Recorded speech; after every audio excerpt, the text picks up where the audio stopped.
Нәрсәгә генә өйрәнсәң дә ул үзең өчен. Сатирикон дип исемләнгән борынгы Рим романы авторы Петроний сәясәтче, язучы һәм фәлсәфәче буларак тормыш дәврендә төрле чыганаклардан белем туплаучы кешенең күп кырлылыгын күрә белгән.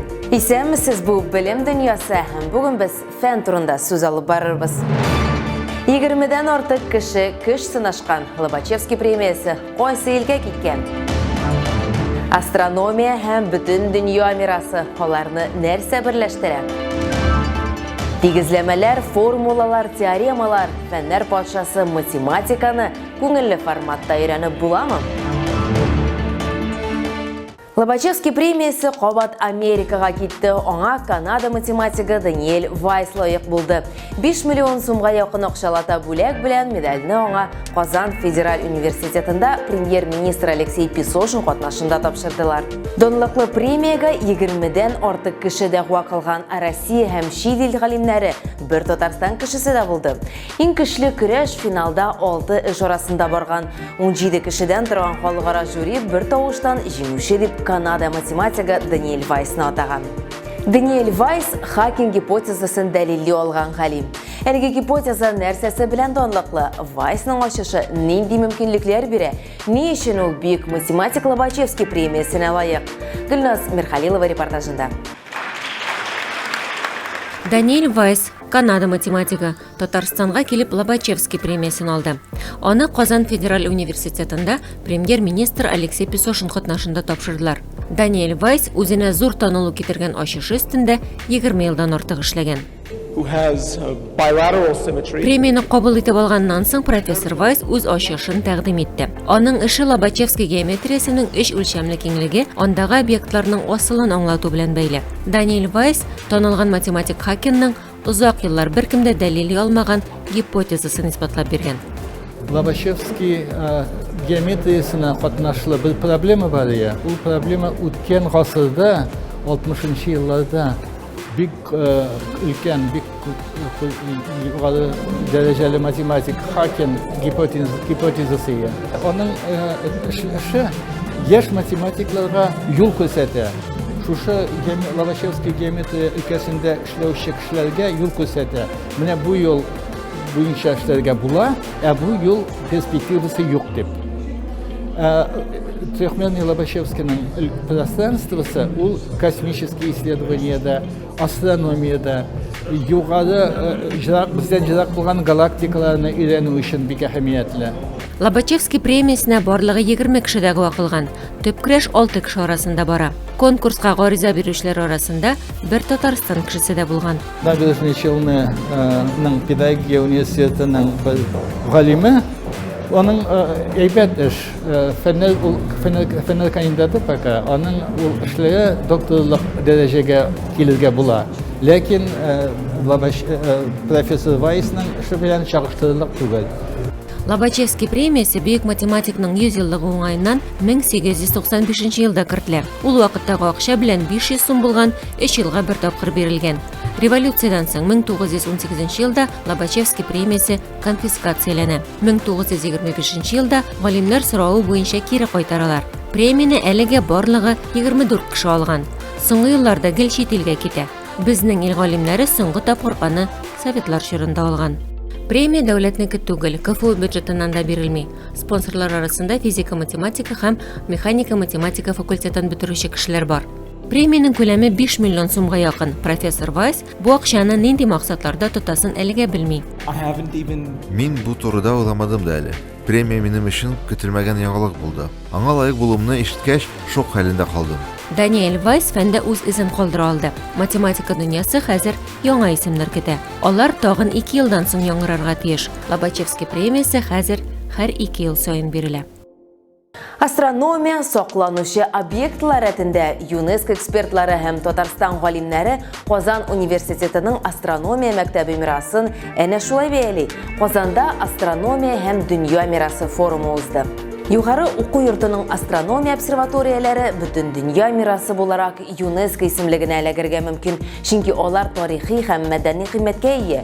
Галим һәм белгечләргә моны дәлилләргә туры киләчәк һәм бу эшкә халыкара дәрәҗәдәге белгечләрне җәлеп итәчәкләр. Казан астрономия мәктәбе күп кенә өлкәләрдә беренче булды. Россиянең беренче астрономия кафедрасы, Антарктиданы ачкан беренче галим астроном, беренче даими рәвештә эшләүче обсерватория. Казан университетының астрономия обсерваторияләре комплексы ЮНЕСКО бүтән дөнья мирасы була алырмы? Бу хакта Гөлфия Гобайдуллина. Казан кирмәне, Зөя һәм Болгар Казан обсерваторияләр комплексы әлеге исемлекне дәвам итәрме? Бу сорау астрономия буенча халыкара конференциядә күтәрелде. Әлегә тәкъдим ителгән объект күзәтү бәяләү исемлегендә. Бу ЮНЕСКО тарафыннан кызыксыну булганлыгын аңлата. Алга таба бару өчен дөрес стратегия сайлау мөһим. Анысы форум барышында хәл ителәчәк. Biz менә шушы форумда уйларга тиеш аның концепциясе турында нинди объектларны кертергә була, аннан соң нинди компонентлары булырга тиеш, критерийлары. Самый зур әйбер менә выдающийся универсальная ценность дип атала инде ул ЮНЕСКОның телендә. Шуны, то есть халыкара безнең өчен генә түгел, Россия өчен генә түгел, бүтән илләр өчен дә. Казан обсерваториясының кыйммәтен аның бай тарихы, астрономия фәнендә ясалган зур ачышлары белән бәйләделәр. Булар барысы да университет обсерваторияләре комплексын исемлеккә кертү өчен җитәрлек критерий булганлыгы әйтелде. Казан обсерваториясының исемлеккә керү шанслары бар. Иң мөһиме очрашу вакытында уртак фикергә килү дип уйлыйм. Бу очракта Казан федераль университеты белгечләренең роле зур булачак. Самое важное то, что она еще действует. Казан обсерваториясының эстенлеге аның тарихы һәм бүгенге көнгә кадәр эшләве. Иртәме соңмы ул барыбер төп исемлеккә керәчәк дип уйлыйм. Очрашу барышында Казан обсерваториясен башка илләрнеке белән берләштереп гариза язарга кирәк дигән фикерләр дә яңгырады. Бу очракта уртак сыйфат биналарның архитектурасы була ала. Безнең обсерватория Германия һәм Аргентинаныкы белән охшаш икән. Казан обсерваториясе бинасы 3 гөмбәзле итеп төзелә. Бу 19 гасыр архитектурасы өчен яңалык. Дөнья буенча мондый формадагы биналар бармак белән генә санарлык була. Соңрак башка обсерваторияләрдә 3 гөмбәзле итеп корыла. Концепцияны төзегәндә бу үзенчәлекне истә тотарга киңәш итәм. Уртак фикергә килгәнчә гаризаны биреп булмый. Обсерваторияны якын киләчәктә исемлеккә кертү илебез, республикабыз имиджын арттырачак. Кремльне 2000 елда керттек, шактый зур реставрациялар эшләнелгән иде. Һәм әйтергә кирәк, бүгенге көндә анда 3 миллион турист килә. Менә аннан соң шундый имидж дигән әйбер бар бит. Ул безнең имидж, безнең галимнәрнең менә бу халыкара ачышларны, аларны күрсәтергә бит кирәк әле. Һәм аны күрсәтеп ала шул ЮНЕСКО ашады. Чөнки ул гыйльми яктан, культура, мәдәни ягыннан шуның белән шөгыльләнә. Бүгенге көндә ЮНЕСКО исемлегенә бер генә обсерватория кергән. Ул Англиянең Манчестер университетында урнашкан. Бөтен дөнья мәдәни мирас буларак быел танылган. Кем белә, бәлки Казан обсерваторияләр комплексы чираттагысы булыр. Монысын инде вакыт күрсәтер. Тәҗрибәләр, тикшеренүләр һәм ачышларга тартылган барлык кешеләрне дә фәнгә җәлеп итү. Казан федераль университеты инде ничә ел рәттән «Пронаука в КФУ» проектын үткәрә. Бу юлы ул математика фәненә багышланган иде. Төн формуласы бөек геометр Николай Лобачевскийны хөрмәтләү көннәрендә узды. Фән төннәре кайчандыр күңелсез булып тоелган дәресләрне популярлаштыруга юнәлдерелгән. Фәнни интерактивлар, бәйгеләр, осталык дәресләре, фәнни популяр лекцияләр, фәннәр патшасы математиканы башка, эмоциональ яктан тасвирлый. Бөек тигезләмәләр ничек уйлап табылган? Архитектура шедеврларын булдыруда математика нинди ярдәм күрсәткән? Льюис Кэрролл танылган Алиса могҗизалары илендә әсәрен ни өчен язган? Очсыз бәядән сәяхәт итүне исәпләп чыгаруга нәрсә ярдәм итәр? Бу һәм башка күп кенә сорауларга җавапларны Гөлинә Шәймуллина эзләде. Бер генә төнгә булса да үзеңне Казан федераль университеты студенты булып туу, лекцияләрдә утыру, тәҗрибәләр ясау, булар барысы да «Пронаука в КФУ» проекты ярдәмендә мөмкин. Катнашу шартлары гади 12 яшьтән өлкәнрәк булу һәм әлбәттә фәнне ярату. Бу юлы төнге университет математикага багышланган. Кызлар, миндә төркия гүзәле. Төн формуласы программасы киң кырлы, кызыклы итеп төзелгән. Нигезен төгәл һәм гуманитар фәннәр белән бәйле лекцияләр били. Мисал өчен менә бу аудиториядә астрономия һәм математиканың тиңдәшлеге хакында сөйләнелде. Математика очень была нужна для измерения формы Земли. Бер урында утырып тора алмаганнар өчен беренче һәм икенче каттагы холда, мәрмәр залда белем бирү интерактивлары, конкурслар һәм мастер-класслар оештырылган иде. Мисал өчен бу интерактив зонада кубик Рубикны сүтеп җыярга өйрәтәләр. Моның өчен биредә махсус инструкторлар бар. Мине мисал өчен Лиза өйрәтән диде. Вот сейчас я покажу именно все этапы сборки кубика Рубика. Я начинаю собирать крест, потом я ставлю сюда пары.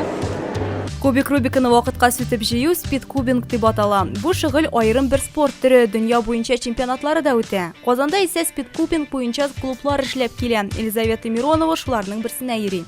На самом деле... Мондый чарада беренче катнашуым, кызыксынучылар күп, киләләр, өйрәтергә сорыйлар. Бу шөгыльне үзләштерә алсалар файдага гына. Чөнки спидкубинг фикерләүне яхшырта, дөрес итеп алгоритмнар төзергә өйрәтә.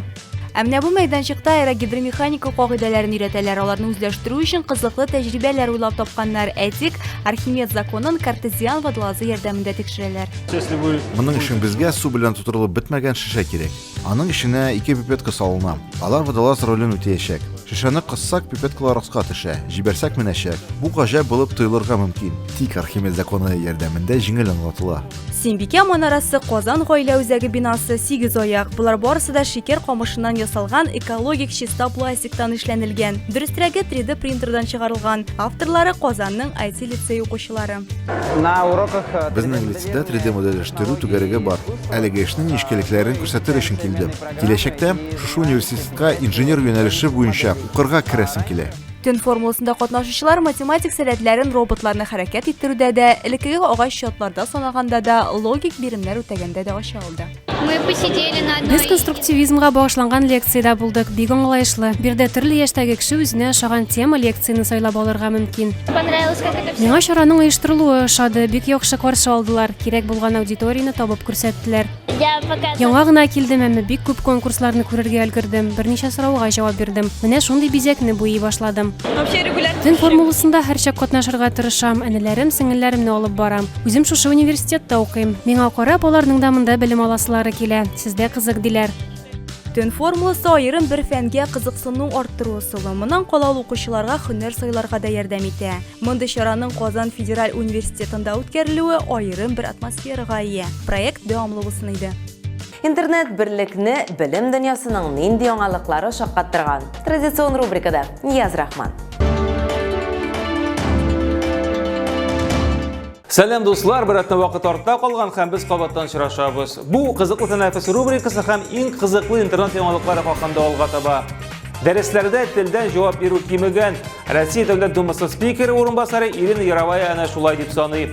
Имеш бу баланың фикерләү сәләтен киметә икән. Шул рәвешле барлык фәннәр буенча мәҗбүри телдән җавап бирә торган биремнәр һәм дәресләр санын арттыру кирәк дип саный махсус комиссия вәкилләре. Бәлки законнар түгел, дәрестә күбрәк яттан шигырь һәм әдәби әсәрләр эшләлеген сөйләү кирәктер. Элек сөйли идек бит. Заново травка зеленеет. Травка зеленеет, солнышко блестит, ласточка летит, сенью. Әмінә Россияның мәгърифәт министры Ольга Васильева туган телләргә игътибарны арттырырга чакыра. Бүген исә гамәлдәге федераль дәреслектәр исемлегендә 10 туган тел буенча 222 уку әдәбияты тәкъдим ителгән. Ольга Васильева мәгъриф һәм фән министрлыгы милләт эшләре буенча федераль агентлык халыкларының туган телләрен саклау һәм өйрәнү фонды 2019 елда Россия халыкларының 14 туган теле буенча 64 дәреслек бастырачак дип хәбәр итә. Димәк, туган телдә аралашу һәм уку артачак дигән сүз. Я думаю, всем интересно послушать историю болезни Фиминой собаки на чистейшем английском языке. Геройга әйләнгән мәктәп укучысы Сюсельковскида бер кызны педофилдан коткарган Вячеслав Дорошенко хакында. Әлеге малай инде ил күләм танылу кына калмады, хәтта кайбер чаралар оннан башка узмый. Мәктәп укучысы Михаил Кокляев һәм Александр Емельяненко сугыш алдыннан кумирыннан махсус бүләк ала. Ләкин Емельяненко өчен җан ата ул. Үз чиратында аны спортчы чын герой дип атый.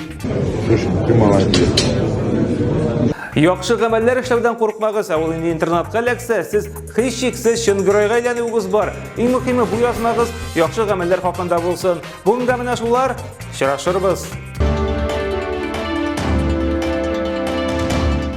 Безнең социаль челтәрләрдәге аккаунтларыбыз турында онытмагыз. Сездән комментарийлар, язмалар һәм киләсе чыгарышларга темалар көтеп калабыз. Фән ул фикерләр драмасы дип әйтә иде Альберт Эйнштейн. Ирешелгән нәтиҗәләрдә тукталып калмагыз. Алар яңа ачышларыгыз чыганагы булсын. Киләсе очрашларга кадәр.